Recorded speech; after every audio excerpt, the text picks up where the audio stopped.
Okay, so good morning to you all. So we will start the class now, right? So in the last class, just a small recap of what we had done.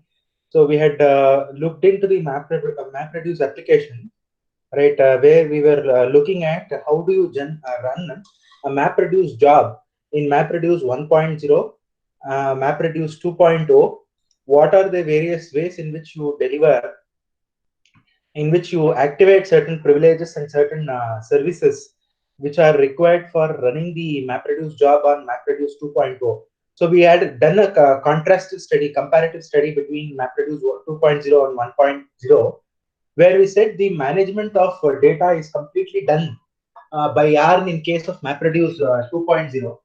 However, in case of MapReduce 1.0, it is completely dependent on the job tracker to take care of all the resource management as well as the node management.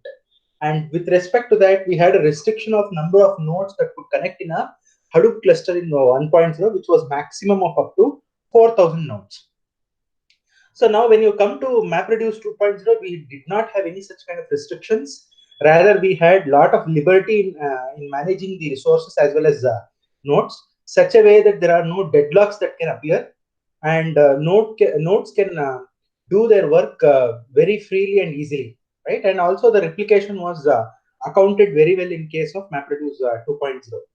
So these were some of the contrasting aspects that we had discussed in the last two slides, last two sessions. So we have some more things that we will have to discuss in today's class as well. So we will look into that.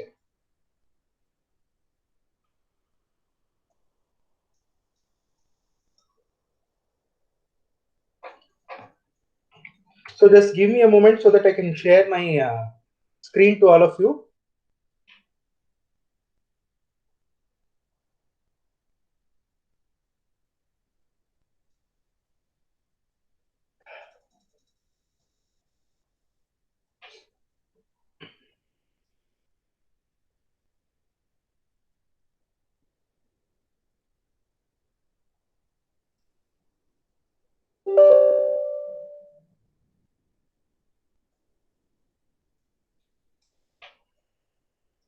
Okay, meanwhile, before the presentation starts, I also want to tell you that I had left out a few sample quiz right in your Google Classroom.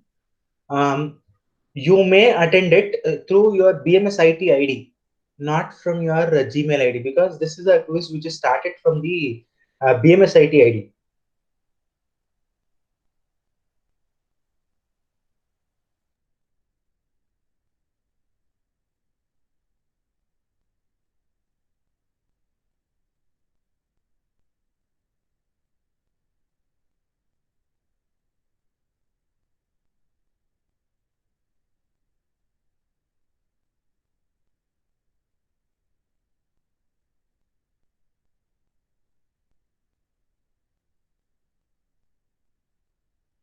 To access from a Gmail account, I'll get a notification.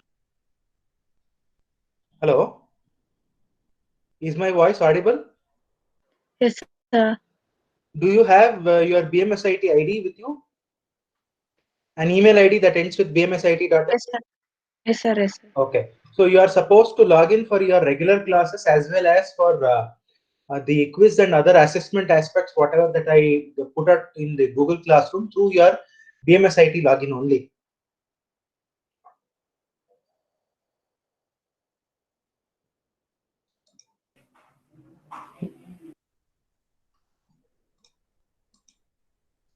Okay, I suppose my screen has started just now and it should be visible to all of you. I think in the last class we had stopped at this particular slide, right? Where we were talking about the requirement of a big data application and what are the things that a big data application should nearly have, right? It should have availability, it should have reliability, it should have utilization, it should be wire compatible. That is both the client and the server should be on the same version of Hadoop. It should have agility, it should have scalability, it should be capable of having 1 lakh plus concurrent tasks, it should be capable of having 10,000 plus concurrent jobs.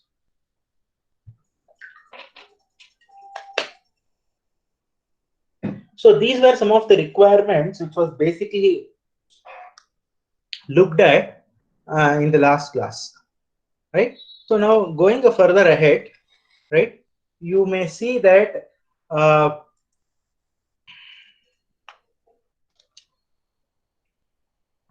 so you have job submissions, right? Now this is again a contrastive study, right? The jobs which are submitted in MapReduce 2.0 using the same user API as MapReduce 1.0, right?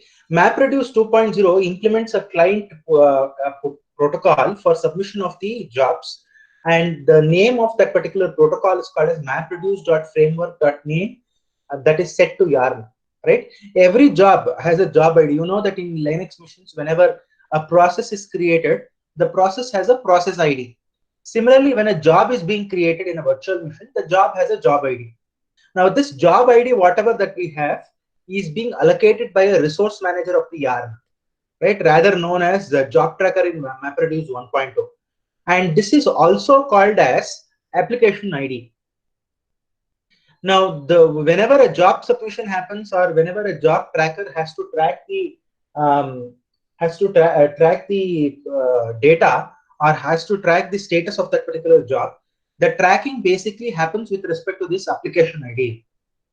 So the job client basically checks the output specification of the job and computes whatever is the input splits that is required for it, and whatever is the resources that is required for that particular job, including the jar files and other configuration splits or split information, are basically provided to HDFS. Now, finally, when a job is being submitted using the submit application call onto the resource manager, the job gets submitted and the resources get allocated to that particular job. So once when the job is submitted, this is the phase where the job gets submitted to the execution environment, and now the job is in the execution queue. Now imagine that there is a queue which is consisting of submitted jobs, which wait in turn for the execution engine to be available for the execution of that particular job. Now, on the other hand, a scheduler is also there under the resource manager, which is responsible for taking a call on whether this submit.application which was previously submitted should be initialized or not to be initialized. So once when the initialization decision is being taken, the scheduler basically initiates a containment unit. Now you have seen that containment unit in the last class, right? For example, right, this is the containment unit, right? The containment unit has got a MR application master, a node manager, or the containment unit has a node manager and a task tracker associated with that, right? So once when the job basically gets initialized, right, the first and the foremost thing that happens after the job gets initialized is it creates the MapReduce application master, a master process which is responsible for tracking the happenings or tracking the status of all the node manager, right? So in short, the class name which is associated for that particular MapReduce job for that app master is called as MR app master. So this is the name of that particular class. This is the first thing that gets created once when a job gets initialized. So the progress and completion of reports are generated based on the bookkeeping object for the initialized objects. So this is the second thing which happens under the job initialization. Now the next is, after the job gets initialized, the master gets created. The second is it should operate on the resources. Now, how do you operate on the resources? Whatever is the data that is required for that particular job to complete it, that has to be provided. Now, in a MapReduce kind of a job submission, the data that is required for the job to complete is the input splits.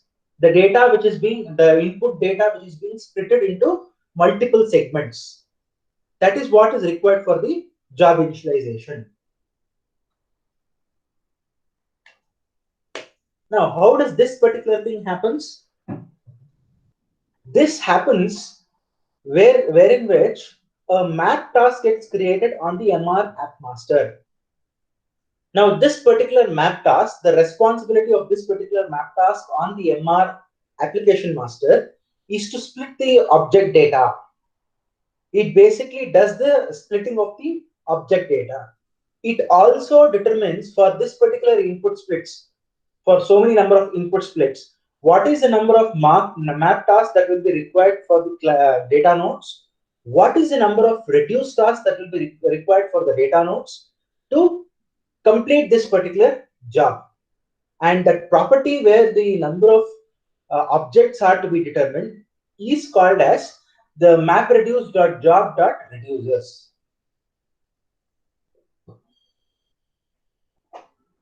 So the next thing which basically happens with the application master is it decides who has to run what kind of task.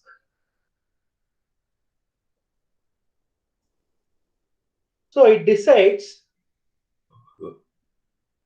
basically the MapReduce job of who has to run what kind of task. Now let's say that there are three different scenarios that basically come in this particular case. The first thing is the job is small. Now when a job is basically small, the application master may choose its own JVM to complete the program, its own JVM to complete the job. Now let's say that the size of the job is medium. It is neither too small, neither too big. It is medium. Now here there is a selective process where the MapReduce master basically selects one or two nodes or sufficient number of nodes that is required for the execution of this particular medium-sized jobs. Right? Now, the allocation of new containment units for the node manager, that is the data nodes, the new containment that is required for running the jobs in parallel is completely under the prerogative of the application master. That is, the application master is the whole and soul who decides about whether this these number of containments unit has to be done, or these number of containments unit needs to be done for such kind of problem to run in parallel, right? So this is, when compared with the sequential one node, is just nothing but the load management in the system, right? Now, such kind of jobs where the nodes are running in sequential aspects in a MapReduce kind of an environment is called Uberized jobs, or they are also called as Uberized tasks, Uber tasks. So, what qualifies a job to be called as a small job? These are the criterion which is used for it. By default, there are less than 10 mappers, and there is only one reducer. The input size of input data size, whatever that we are trying to talk about, is less than the size of one HDFS block. Now, what is the size of one HDFS block? It is either 64 MB or 128 MB, right? If the input data size is less than 128 MB, then that particular job is termed as a small job, right? Now, in a kind of a small job, right, there is something called as an output committer class. Now, this particular output committer class, the role of this is to indicate the output job directory, indicate the output file where the data is supposed to be stored. So this is the job of that particular system, right? In a yarn kind of an implementation, the method is directly called by the output committer method is directly called by the application master.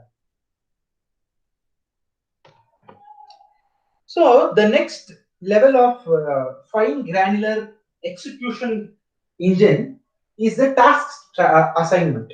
Now we came with the job assignment, job initialization, which is waking up of the job tracker. The second level is once when a job tracker or the job gets initialized, the job basically gets split into multiple tasks. Now, these multiple tasks are to be executed on different data nodes. So for that, every task what is being spawned by that particular job is to be assigned certain amount of work to do, right? So now how this is being done, again, this is the role of the application master. The application master, after creating the containment units for map and reduce tasks, will now talk about assignment of the tasks, wherein which these tasks, individual tasks, will be given either 1:1 onto the data node, or 2:1 onto the data node, or m:1 onto the data node. That is, one data node can have one task, or it can have two tasks, or it can have multiple tasks of the same job. This depends, this assignment basically depends on the number of nodes which exist in the Hadoop cluster, right? So, very important thing is, once when a task is created, there is a heartbeat which basically happens. Now, this particular heartbeat includes the map task data locality. It includes the status of that particular task, and which is getting continuously pumped onto the MapReduce application master. So now the master is aware that the task what was created is alive. So the scheduler basically takes the information of scheduling these tasks for execution, right? Now, if there is an attempt made where the tasks are placed on data local nodes, in an ideal case, right, the scheduler basically prefers to have a rack local placement to a non-local placement, right? This is the ideal scenario of MapReduce application master.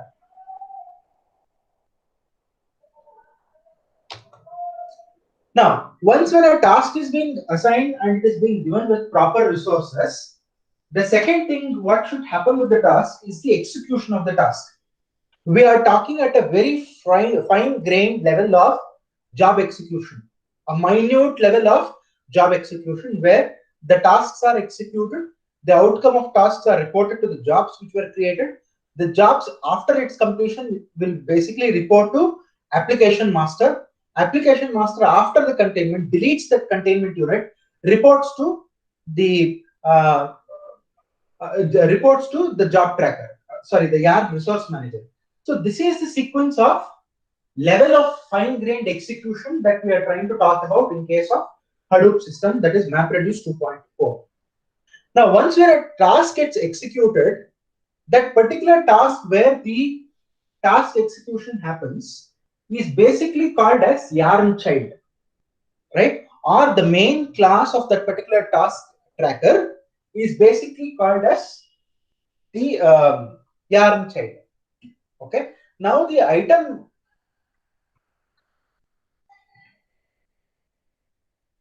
Now, whenever a Yarn child is being created, the Yarn child has certain resources which are locally available to it, certain resources which it may need for the completion of the job execution. Now, whatever is the requirement that it basically needs is mentioned in the job configuration, or it is mentioned in the jar file where the jar file was executed, was submitted for job execution, right? And all the data or files that is basically required is available on a distributed cache system, right? We basically use systems like where the cache is locally located with our systems, right? You have L3 cache, L1 cache, and so many other cache levels, right? Now these cache levels are basically ensuring that whatever that is required for the execution engine is to be locally available.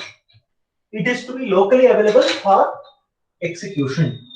So this is the requirement what basically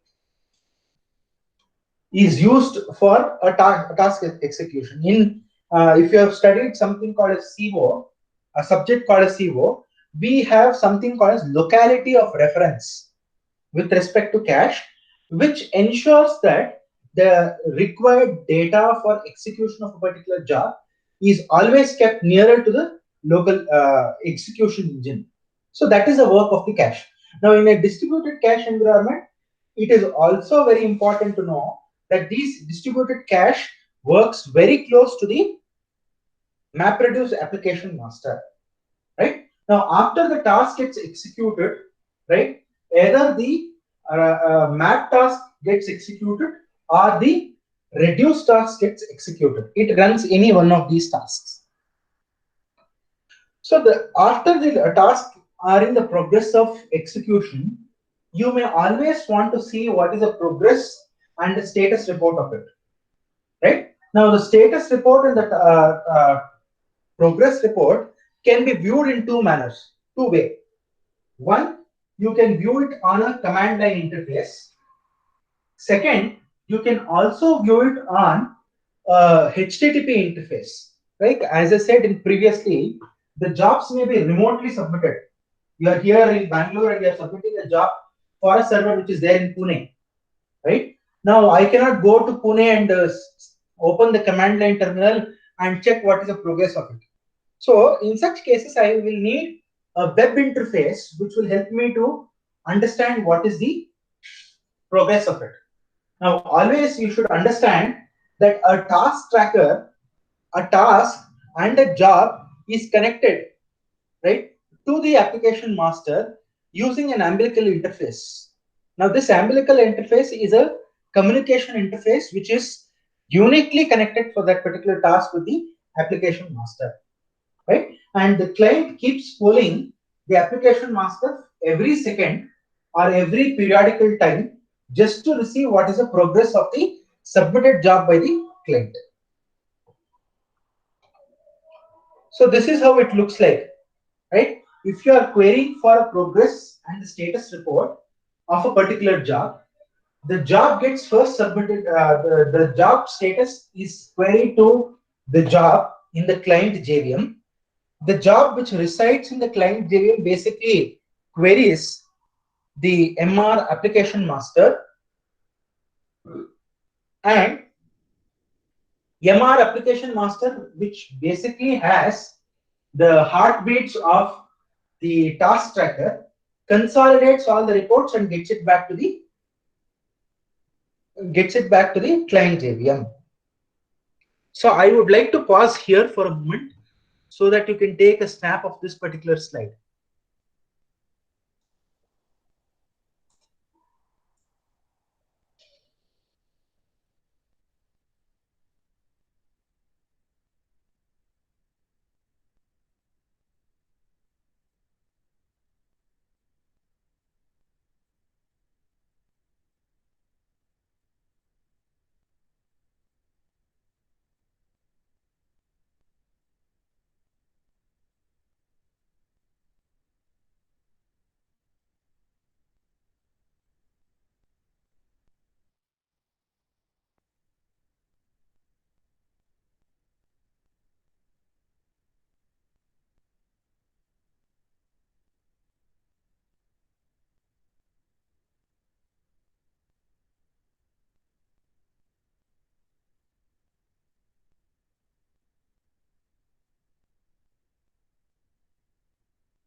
Okay, so the next thing which is very important here is the completion of jobs, right? Now, a term of job completion comes into picture when all the tasks what has been created has been completed.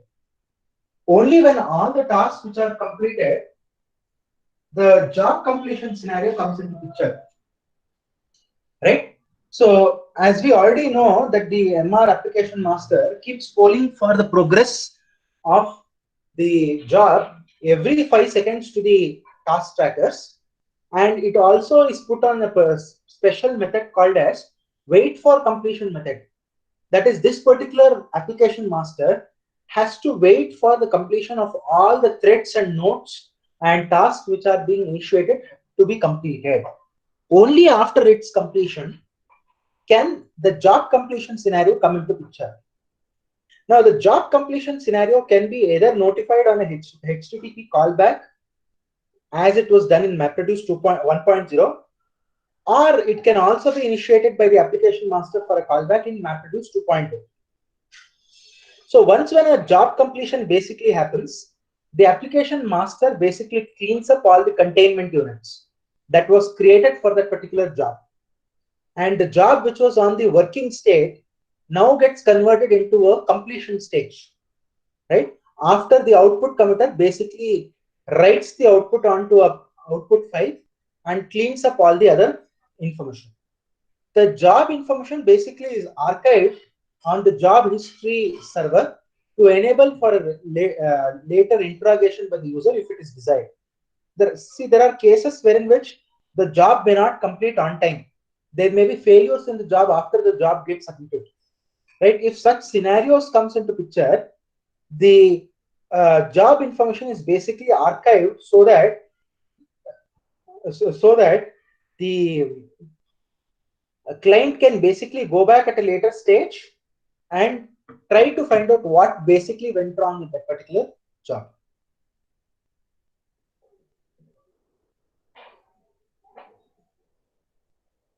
So failures. What are the different ways a failure can basically happen in a MapReduce environment? The failures can basically happen in three ways in a MapReduce 1 scenario.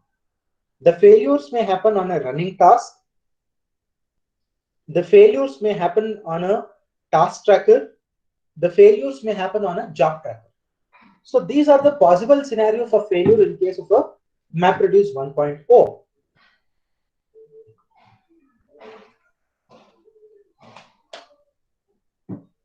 If a child task fails, then the exception is from the MapReduce due to the error code. So the various ways of failures that can basically happen is that the map job can fail, or a reduced job can fail, right? And we also know that if either of the map job or the reduced task basically fails, it basically indicates that the task tracker has failed in that particular case. So whatever may be the case of failures, the case of failures will be logged, right? So that it can be tracked at a later stage. There are failures because of JVMs also. Some of the times the JVMs which are installed may not work properly due to instability of their versioning and things like that. So the JVM itself, in a rarest possible scenario, right? If all my configuration, everything was correct with the Hadoop cluster, even the job configuration was correct, but the execution engine is not executing properly. Now, this kind of scenario basically happens with JVM bugs.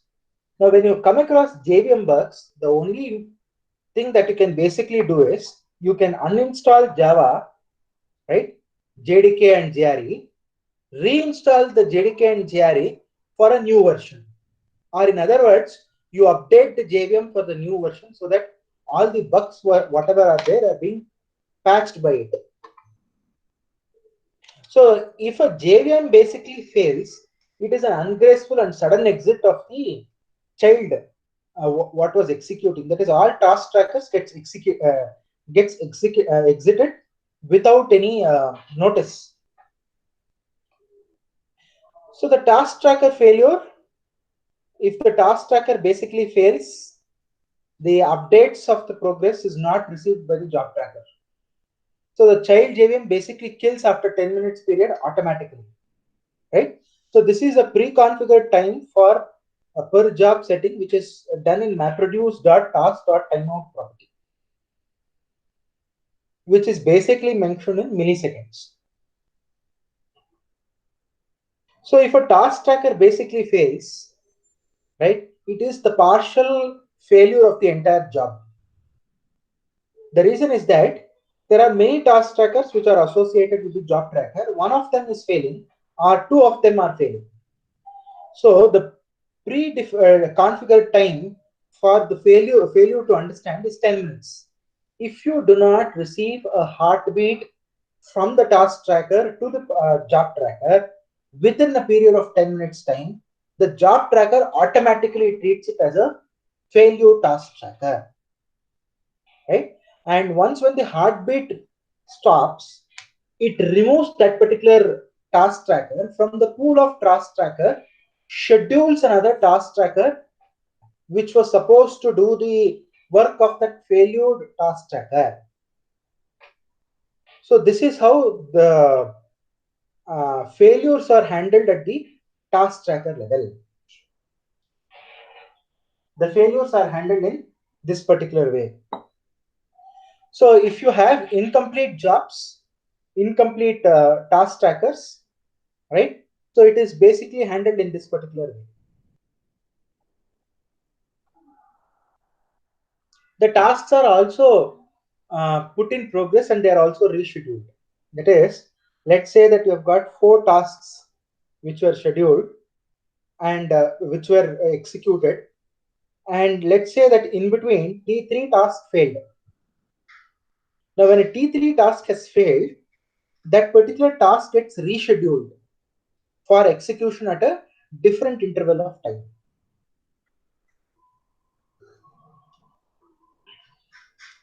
Now there are certain task trackers which will always have failures. This may be because of their node configuration or hardware related problems, or maybe something which does not work out well in the hardware systems. Now, such kind of task trackers are blacklisted. That is, the job tracker never submits any kind of job to a blacklisted task tracker. A blacklisted task tracker will be used only for replication and not for execution. Now, how do you determine whether a task tracker has to be blacklisted or not? It is based on the number of times the faults happened in a minimum threshold that was set by the MapReduce task. Now, let's say that the minimum threshold was set as 5. Now, if 5 times a particular task tracker fails to complete jobs that was assigned to it, the MapReduce job tracker basically enlists it as a blacklisted node. And this enlisted blacklist of task trackers are spread across all the nodes in the system, right? So if the fault do not expire over time and the task tracker always keeps running away from the jobs, right? That is completely removed from the job tracker's list of execution. And one of the possible ways to repair such kind of task trackers is you restart the system or rejoin the cluster. These are the only possible ways that you can ensure that the task tracker basically comes back alive and all the maximum number of task trackers which are available in that particular cluster is fully functional.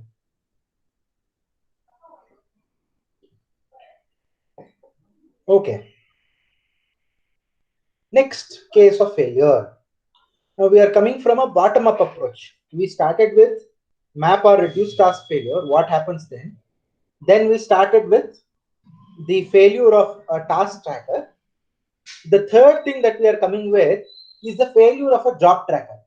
Now, if a job tracker itself fails, then what is the mechanism of recovery? If the job tracker itself fails, it is called a serious failure mode. Hadoop has no mechanism of dealing with failure of a job tracker. It has a single point of failure, which is the job tracker failure. If the job tracker fails, everything else fails. If the master fails, the slave node dies. the failure mode has low chance of occurring, right? This kind of a scenario happens 1 in a 10 million kind of a scenario, right? Since the chance of a particular machine failing is very, very low, the percentage of failure is very low, this kind of failures is unlikely to happen.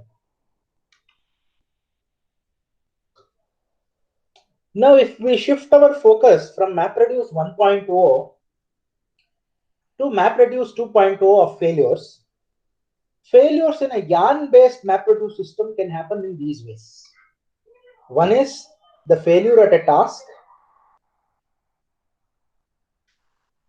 Second is failure at an application master. Third is failure of the node. Fourth is failures of the resource managers. So these are the different points or different entities which can go wrong in a yarn-based system. Please remember that any kind of system that we try to deal with, it is bound to have failures. There are several reasons of failures which can happen. It may be a hardware issue, it may be a software issue, it may be some other software issue which is affecting the current software.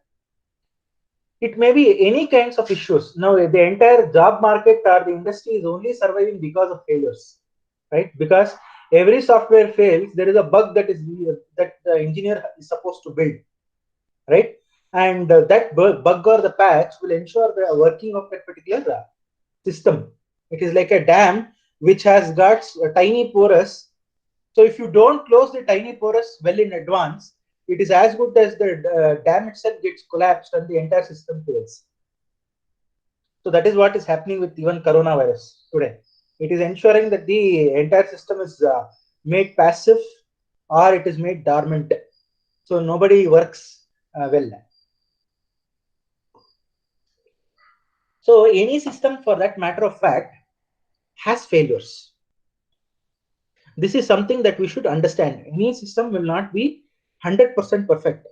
Now, for example, if you turn on your desktop machine, ask it to be there for 49 days and 49 hours, it basically asks you to restart the system because I have not slept for so many days. Right? You can try it out. If you have switched on your system, do not keep it on hibernate. Let it be on only. Right? So if it is on for 49 days and 49 hours, it basically has failures.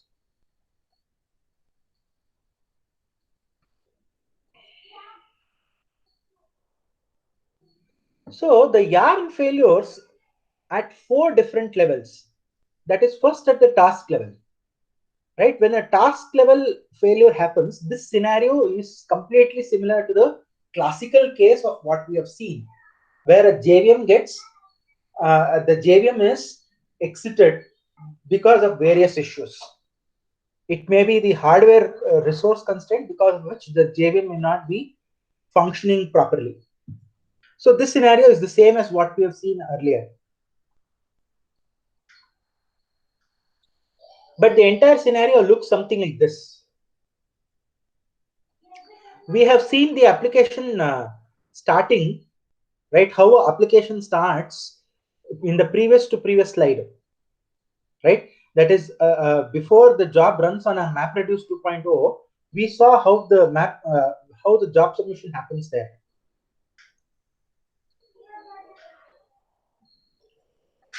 See, look at it here.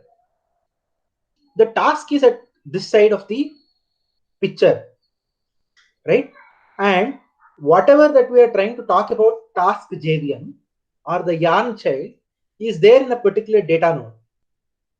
Now, a failure basically happens in that the application master should be in a position to launch a new task on another machine and give you the job that was supposed to be completed by that particular task tracker. So this is how the management should happen by the yarn, right? Yarn should basically manage the node manager in such a way that if there are failures which are happening in the task tracker level, it should have alternate list of it should have alternate list of systems where the jobs can be submitted.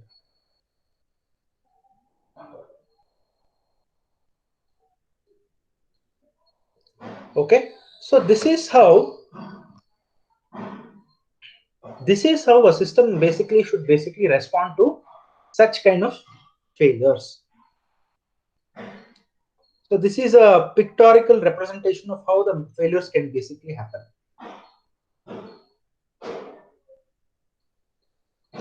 Now, when you're talking about failures in YARN task failures, the configuration properties for determining whether a task is considered to be failure or is the same as what we have seen in the classical case.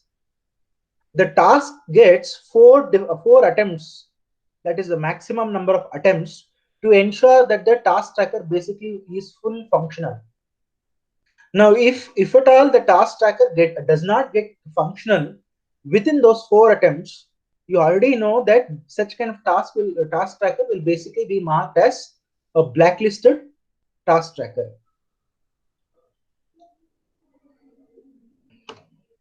So the failures which happen at the application master level. Now this is something which is very, very crucial. The reason why it is crucial is that the master, which is the entire brain of controlling mechanism of all the task trackers and all the resource manager, is now killed at the node manager level.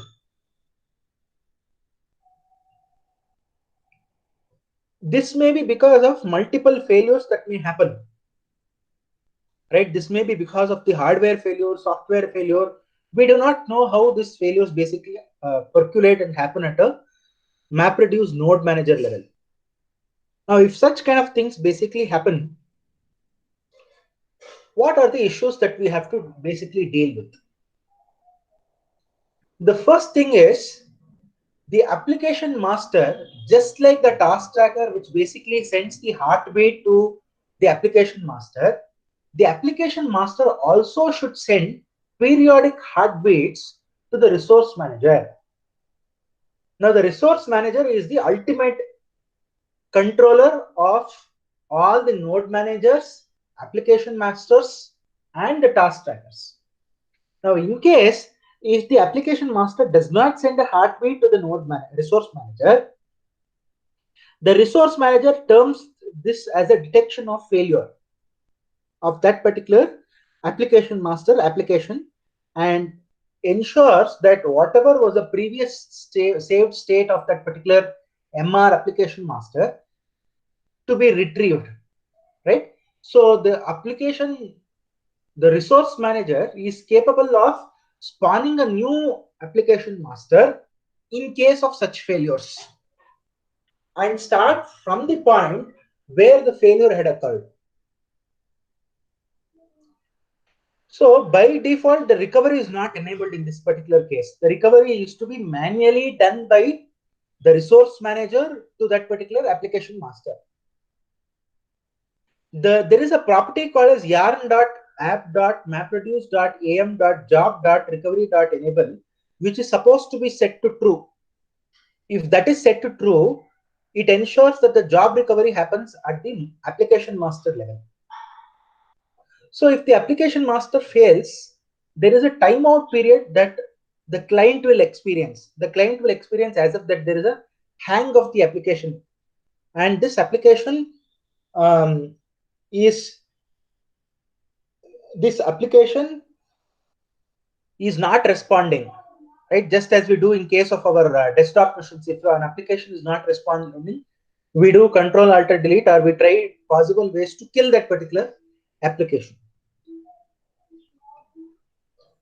So the last level of failures which can basically happen in a Hadoop based system is the node manager failure.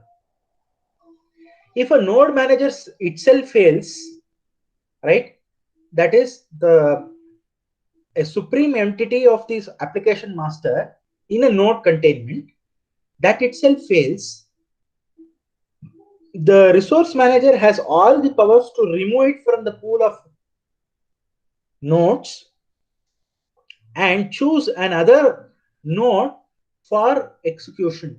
Now this property is basically called as inter-alarms, which is basically set for 10 minutes or 6 lakh seconds, which basically determines the time that is required for the resource manager to wait before considering the next decision that is to be made. So the node manager may be blacklisted if the number of failures for that application is high. The blacklisting is done by the application master and the MapReduce application master, which will try to reschedule the task on a different node so that the failure is recovered from. Now, this particular threshold failures are basically set in this particular property.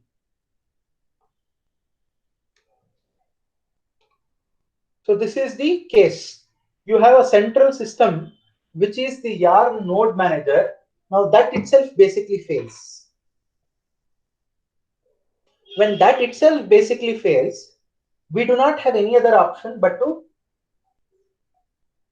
ensure that the resource manager allocates a new node for management.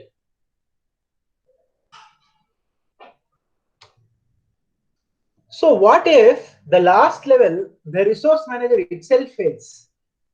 The resource manager, which is the brain of all the setting of the MapReduce 2.0, which is the Yarn process, that itself fails. Now this is termed as critical failure in system or single point of failure in the system. If any other system fails within the MapReduce system, there is a point of recovery. But if the resource manager itself fails, the recovering it to a previous state is slightly difficult. So, however, there are secondary resource managers which are basically stored in a place called as memstores. Now, the zookeeper is an entity which is basically responsible for ensuring that there is an alternative resource manager that is going to be spawned.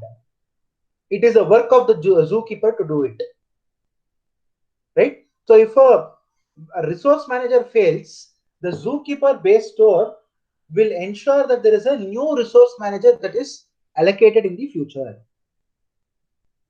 So these are some of the failures which basically happens, right? You may say that what if the cluster itself fails? Now, if the cluster itself fails, there are alternative ways in which the clusters can be brought up or the clusters can be reinstalled. There are softwares which are called as Cloudera softwares, which basically ensures that the Hadoop copies are installed on all the machine, which is a cloned copy. The cloned copy can be installed on all the machines only if it is being turned on and it is being connected to the network. So these are all different ways in which the failures basically happens, right? So now what I would like to do is I would like to stop at this particular moment, right? And open up this particular forum for any kind of discussion.